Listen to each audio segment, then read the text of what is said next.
дастаи навкори Лигаи Якуми Тоҷикистон Шодмони шаҳри Ҳисор аз рӯзҳои аввали дарёфти рохат ба Лигаи Якум ба мавсими нави футбол омода мешавад.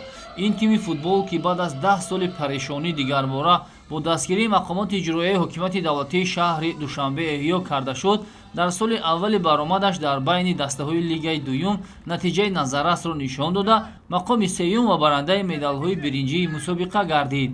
роҳбарияти тим дар пеши худ мақсад гузоштааст, ки барои беҳтару хубтар баромад намудан дар чемпионати Тоҷикистон байни дастаҳои Лигаи Якум омодагиро барвақттар шурӯъ бикунанд. дар ҳамин замина дастаи Шодмон дар майдони худ бо тими таҷрибадори кишвар Регар Тадас бозии дӯстона анҷом дод. дидори ин ду даста ҳарчанд ҷанбаи рафиқона низ дошт, аммо аз ибтидо то ба анҷом ҷолибу диданӣ сурат гирифт. Шодмони Ҳисор дорои мухлисони зиёд буда, бо иштирокаш дар Лигаи Якуми кишвар метавонад ба мусобиқа боз ҳам як ҷазобияти дигарро низ зам бисозад, зеро футболро бидуни мухлис тасаввур кардан ғайриимкон аст. бозӣ бо ҳисоби 2-1 ба фоидаи Шодмон ба анҷом расид.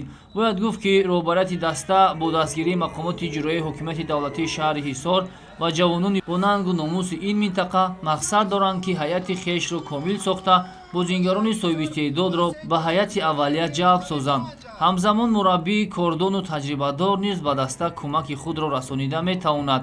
ташкили чунин бозиҳои рафиқона имкон медиҳад, ки даста таҷрибаи ғанӣ бигирад ва ба мавсими нави футболи кишвар ҳамаҷониба омода шавад.